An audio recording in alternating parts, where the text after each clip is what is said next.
Hi friends, ஐநார் துணையில் அடுத்த episode என்ன நடக்க போகுதுன்னு பார்க்கலாம். நம்ம சேனல் இன்னும் சப்ஸ்கிரைப் பண்ணாமல் இருக்கிறவங்க சப்ஸ்கிரைப் பண்ணிக்கோங்க.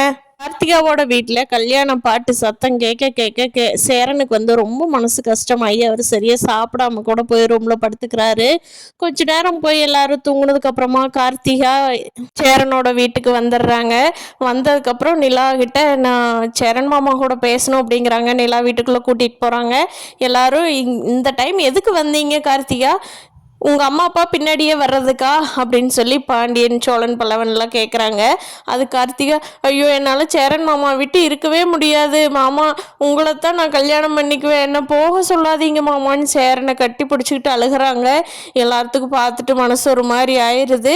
சேரனோட அப்பா, ஆமாம்மா நீ முன்னாடி வருவேன், பின்னாடி உங்கள் அம்மா அப்பா வருவாங்க, வந்து கேஸ் கொடுக்குற அது இதுன்னு சொல்லுவாங்க, போமா கிளம்பி போமா வீட்டுக்கு அப்படிங்கிறாரு. இல்லை மாமா, நான் சேரன் மாமாவை தான் கல்யாணம் பண்ணிக்குவேன், நான் வேற யாரையும் கல்யாணம் பண்ணிக்க மாட்டேன், இந்த வீட்டில இருந்து போக சொல்லாதீங்க, நான் போக மாட்டேன்னு அழுகிறாங்க. அப்போ சேரனோட அப்பா போய் அவர் அன்னைக்கு சேரன்கிட்ட ஐயர் அந்த தாலி கொடுத்தார்ல, அந்த தாலி எடுத்துட்டு வந்து சேரன்கிட்ட கொடுத்து ட்ரெஸ் மாத்திட்டு வாடான்னு சொல்லி கட்டுடா தாலி அந்த பொண்ணுக்கு அப்படிங்கிறாங்க. சேரனும் ஓகே, எல்லாரும் அந்த நைட் டைமே கட்ட சொன்னதுக்கு எல்லாத்துக்குமே சம்மதிச்சிட்டாங்க. எப்படியோ சேரன் கார்த்திகா கல்யாணம் நடந்தா போகுது அப்படின்னு சொல்லிட்டு சேரன் கார்த்திகா கழுத்தில் தாலி கட்டலான்னு போகும்போது அவங்க அம்மா அப்பா எல்லாம் வேகமாக சாத்தியிருந்த கேட்டை பிடிச்சி தள்ளி அடிச்சு பிடிச்சி உள்ளே வர்றாங்க. சேரனும் தாலி கட்ட போறாரு.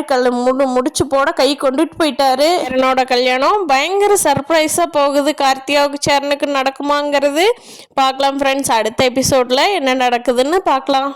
கார்த்திகா கல்யாணம் நடக்கணும்னு நினைக்கிறவங்க நம்ம வீடியோவை லைக் பண்ணிக்கோங்க. தேங்க்யூ.